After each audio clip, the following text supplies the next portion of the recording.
আজকে ভাবলাম রেডিমেড একটা চা বানাবো। রমজান মাসে কিন্তু দেখা যায় সারাদিন তো আমরা কোনো সুযোগ পাই না, আর সে কারণে কিন্তু চাকরদের আসলে খুব বেশি কষ্ট হয়ে যায়। তো সে কারণে ভাবলাম যে যেহেতু ইফতার শেষ, এখন হচ্ছে চা বানাবো। বাট আজকে মন চাইলো যে একটু কাশ্মীরি স্টাইলের বা হায়দ্রাবাদি যেসব চা পাওয়া যায় ওই রকম কোনো ফ্লেভারের চা খেলে অনেক বেশি ভালো লাগবে।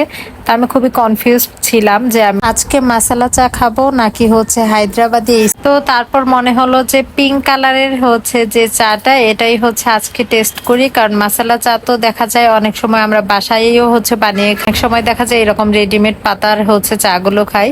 তো এই পিঙ্ক কালারটা আসলে আমার এত বেশি ভালো লাগছিল কালারটা, আমি আর এক্সাইটমেন্টটা আসলে ধরে রাখতে পারছিলাম না। যার কারণে ভাবলাম যে আগে হচ্ছে এটা একটু ট্রাই করা যাক।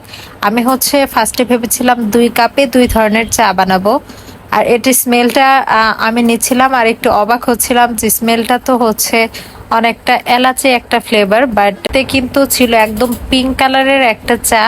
প্লাস হচ্ছে বাদাম, বিভিন্ন টাইপের যে পেস্তা বাদাম, তারপর হচ্ছে কাজু বাদামের এরকম একটা পিক ছিল। আমার আসলে দেখে এরকম ফিল হচ্ছিল যে এটা একটা পিঙ্ক কালারের চা হবে, বাট আপনারা তো দেখতেই পাচ্ছেন কালারটা হয়েছে। আমি আসলে খুবই আনস্যাটিসফাইড এই চাটা নিয়ে, কি আর বলবো।